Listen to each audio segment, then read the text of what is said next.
Hello, this video will cover questions 103 to 108 from Chapter 4.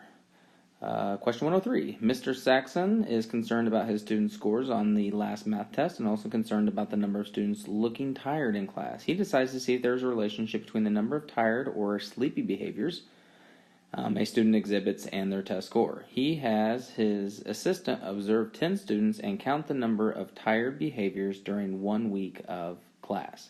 So you have your tired behaviors and then your test score. We're going to make a scatter plot on the graph paper and draw the line of best fit. Determine the equation of the line of best fit. We're going to then use that equation to make a prediction about what exhibits 5 tired behaviors and what their test score will be. So we're going to label our x-axis as the number of tired behaviors. So these are our x and the test scores as our y. Alright, I've now labeled the x-axis as the number of tired behaviors from 0 to 8, and the test score I started at 30 and went up to 100. I'm now going to plot the data, and we'll take a look at what line best represents the data. So there are the data points, and now we're going to draw the line of fit that we best think represents the data. So this is the line that I have drawn. Now I'm going to pick 2 points on that line and use those to determine my equation. So you can see my line actually doesn't hit any of the points, so I'm looking for points that intersect nicely. So right here, maybe it's 7. Whoops, hold on just a second, I'm on the wrong thing. So this point looks like it intersects at 7. So that's at 7 and 45. So I'll use that point. And then I'm looking for another one, and it looks like I have one right here at 2, 80. So those are the 2 points I'm going to use to write the equation. So I have 2, 80 and 7, 45. So we'll find the rate of change by taking the change of y over the change of x. So we have 35 divided by -5, which would be -7. And then we can use one of the points. So I'm going to use the first one and plug it in for y equals mx plus b. And so I'm plugging in y, which is 80, m is -7, x is 2, plus b.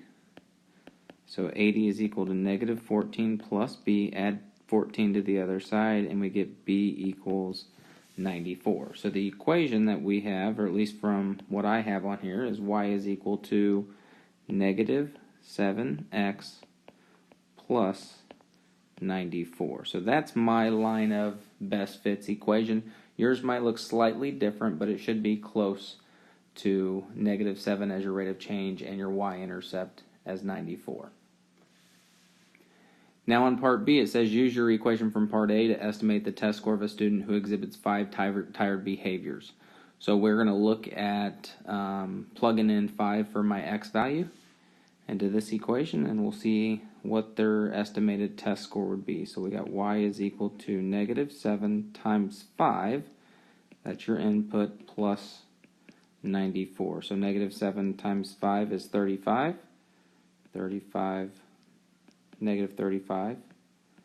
plus 94, so add that up and we get 59. So it looks like with approximately 5 tired behaviors, it should be around a 59.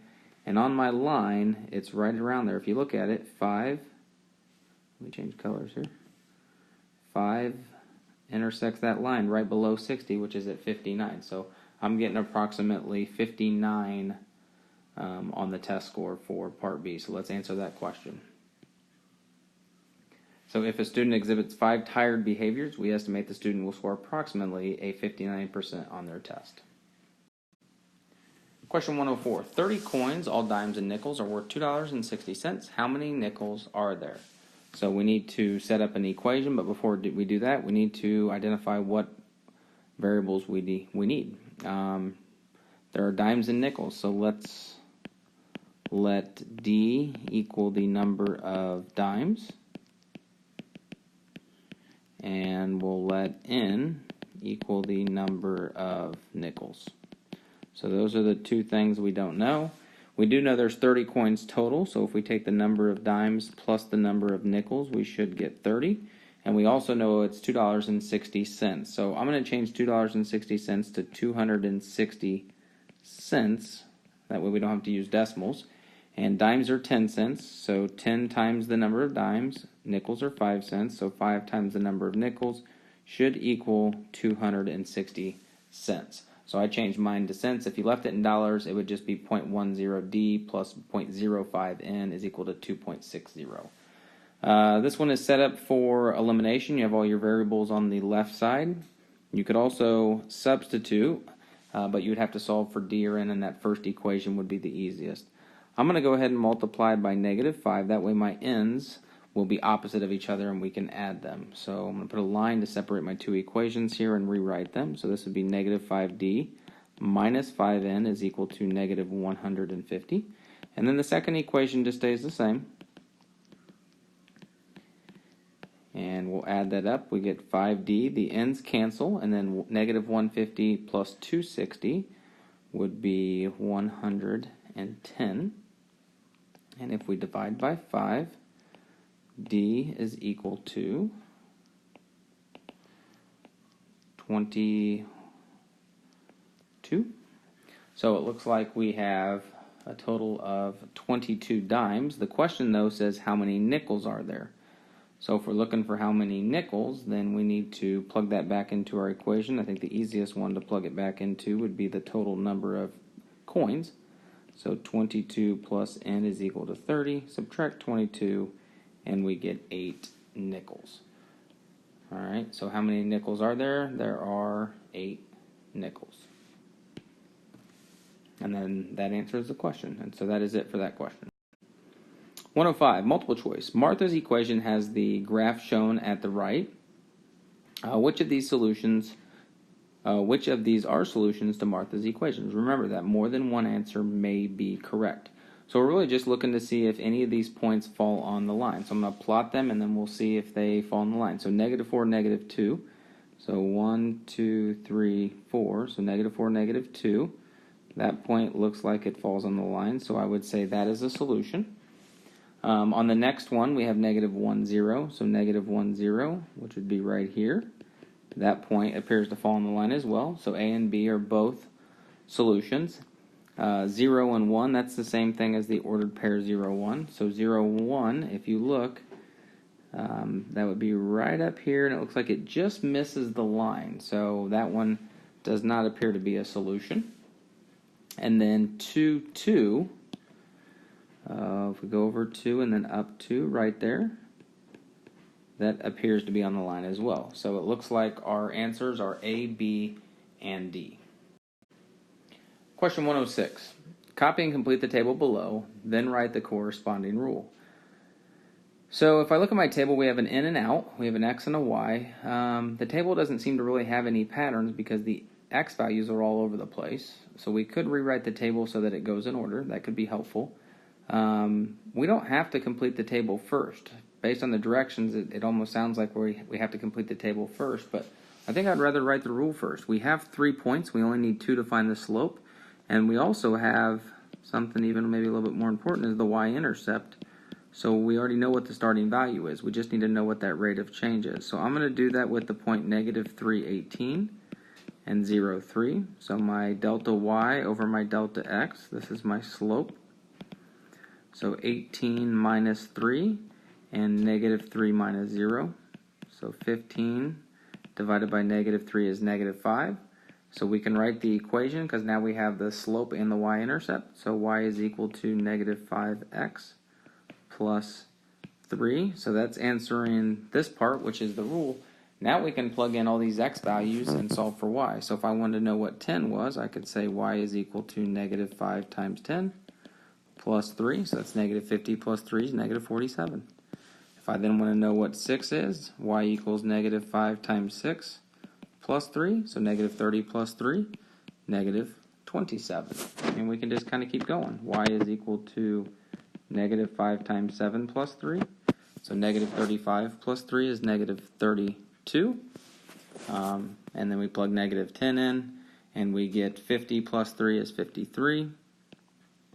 Plug 100 in, negative 500 plus 3 is negative 497. And if you plug x in, your output is negative 5x plus 3. It's your y value, and your y is equal to negative 5x plus 3. So there is the table filled out and the corresponding rule for that table.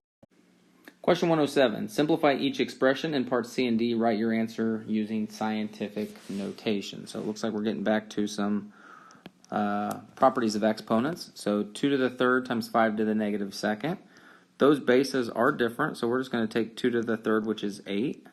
5 to the negative second is 1 over 5 squared. So that's 8 over 1 times 1 over 25, which equals 8 over 25. And we can just leave it as a fraction. So that is part A. B, now we actually will be using our exponent rules. We have x y to the second times itself 3 times. So on this one, I'm actually going to go ahead and expand it out because I want you to be able to see the 3 parts, times x to the negative 2, which we'll deal with in a second if we need to. So all of this is being multiplied. So we have x to the first times x to the first times x to the first times x to the negative second. So remember, the rule is we're going to add the exponents. And so that would be 1 plus 1 plus 1 plus negative 2, which would be x to the first. And then the y's, we take 2 plus 2 plus 2, and that would be y to the 6th power. So the negative 2 we didn't have to rewrite. Once we added them up, there was more positive than negative, so we get x times y to the 6th power. On to C. We have scientific notation. So we have 3 times 10 to the third times 4 times 10 to the 5th.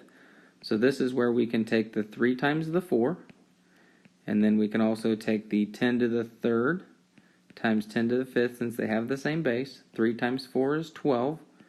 12 times 10 to the 8th, you add the exponents. But in scientific form, we need the decimal point, we need the number to be between 1 and 10, and 12 is not, so we're going to put the decimal point here, 1.2. So what we're doing is we're moving it here. That's a large number becoming a little bit smaller, so that means we add 1 to the exponent, so it would be times 10 to the 9th power. So that's in scientific notation. On D, we have division. So once again, we have 4 divided by 5 times 10 to the second divided by 10 to the negative second. So 4/5 would be 0.8 times 10 to the, what do you do with division? You subtract the exponents. 2 minus negative 2 is 4. Now this one we have a smaller number than 1, so we have to move the decimal point over. So this would be 8.0 times 10 to the, and since it was a smaller number, we now need to subtract 1 from the exponent. And so 8.0 times 10 to the 3rd power.